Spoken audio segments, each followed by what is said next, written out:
Hi, PC Synergy here, and I wanted to make a video on virtual private networks and some of the advantages of them and how it works. I'm not going to explain what it is. That will be explained as I show you how to set it up on Windows 7 Professional or to allow incoming connections. The scenario is I'm set up right now on a laptop in an office with 3 other computers named simply Bob, Jane, Kevin, and Mary -PC. I'm connected to my wireless router 2-wire 874. I wanted to show the IP address for the first half of it, 24.224. That will change because after I get the VPN set up, I'm going to tether a 4G Motorola phone up to my laptop, disconnect this connection to the wireless router for the office, and come back in through the cloud. So the first thing I'm going to do is create a remote desktop connection, or just hop over to Bob PC. I'll accept the certificate, and you see I'm on Bob right now.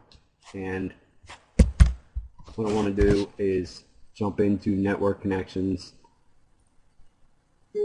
delete the one that I already had, refresh, it's gone. And what you want to do here to create a connection or a VPN service, which by the way, if you look at the services running,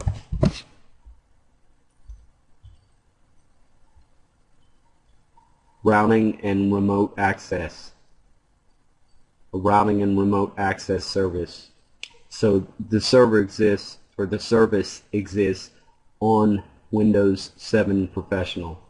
So you can set it up using Windows 7 Professional. And what you want to do is hit Alt, File, New Incoming Connection. And this screen will appear asking you who may connect to this computer. Now remember, I am in the office, on the office LAN, and I just use remote desktop connection to show you Bob PC and how you set it up.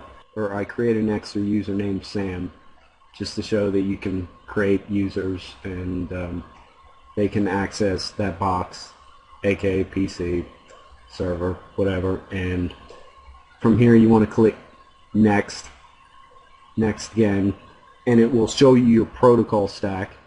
And with this, you want to make sure that you allow an IP range to be designated to the PC or to the client that is connecting to the virtual private network or to their routing and remote access service. From here you click Allow Access, Close, and if I refresh on that page, I have incoming connections. Now I'm going to shut this down, close that, and jump back over to Jane-PC. There's Bob, Jane, Kevin, and Mary connected in the office. And now what I want to do is disconnect from 2-wire 874 and tether the phone. And this public IP address will change. In other words, I will not be connected to the wireless router in the office. So I'll pause the video and come back because it takes a few minutes. Now, just for the purpose of validating that I'm no longer connected to 2-wire 874, if I hover over this, it shows no network access, no internet access, and it is establishing a new connection to the tethered 4G device. So I'll close and check to see if I have any connection, and I do. If I type in my IP again, or if I refreshed it, you'll see that it's changed. Now the first 2 octets, or the first half of my IP address, is something completely different. Now this is considered the client, and I need to set up a VPN connection so that I can connect back to the office. I could be right down the road, I could be 1,000 miles away, it doesn't matter. First, open up Network and Sharing Center and click on Set up a new connection or network, and then connect to the workplace. Use internet connection, type in a numerical IP address. You don't have to have a domain, and you don't have to have Microsoft Windows Server 2003 or 2008. You don't have to have anything. Click don't.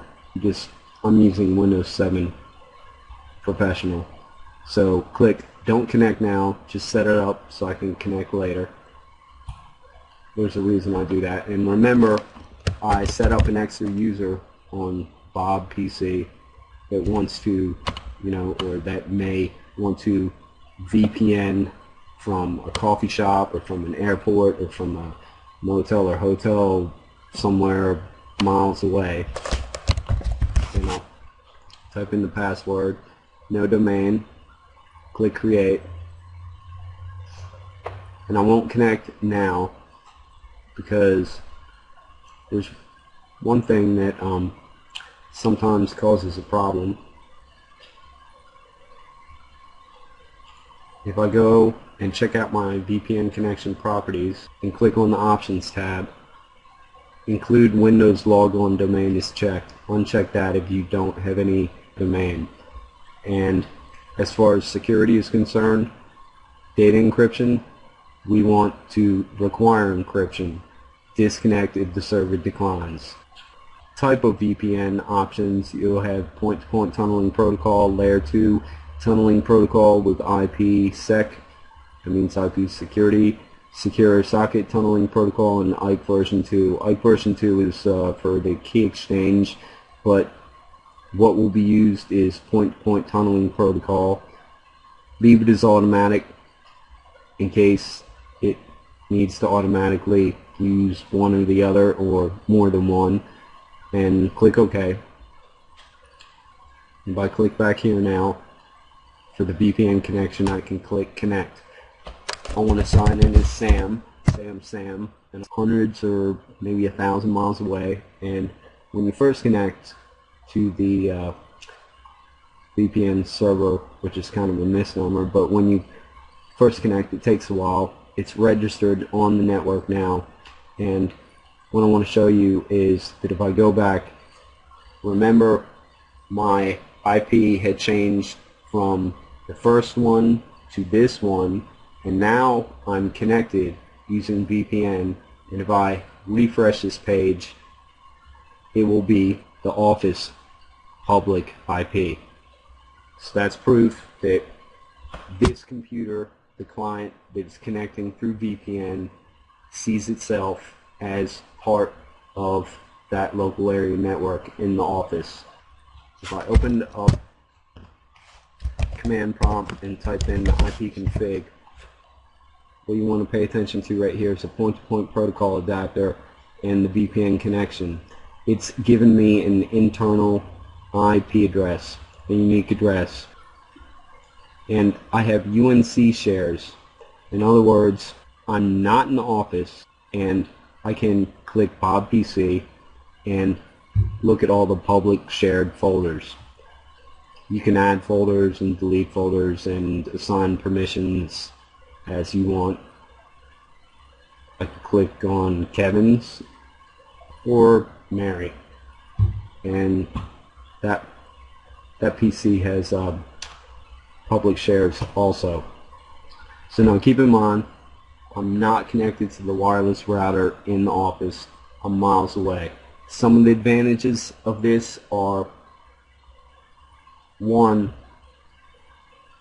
if you are connecting securely through the internet, which is a wide area network, not a local area network, it's tunneled. In here there is encryption. The data is encrypted, and basically what that means is you have encrypted data, and the tunneling part means that that data is encapsulated in another packet, which is called tunneling. So if that tunnel is broke because of a fake device in the middle, the connection is terminated. That fake device in the middle, allow me to explain. If you're at the airport or a coffee shop, you can have what's called an evil twin attack.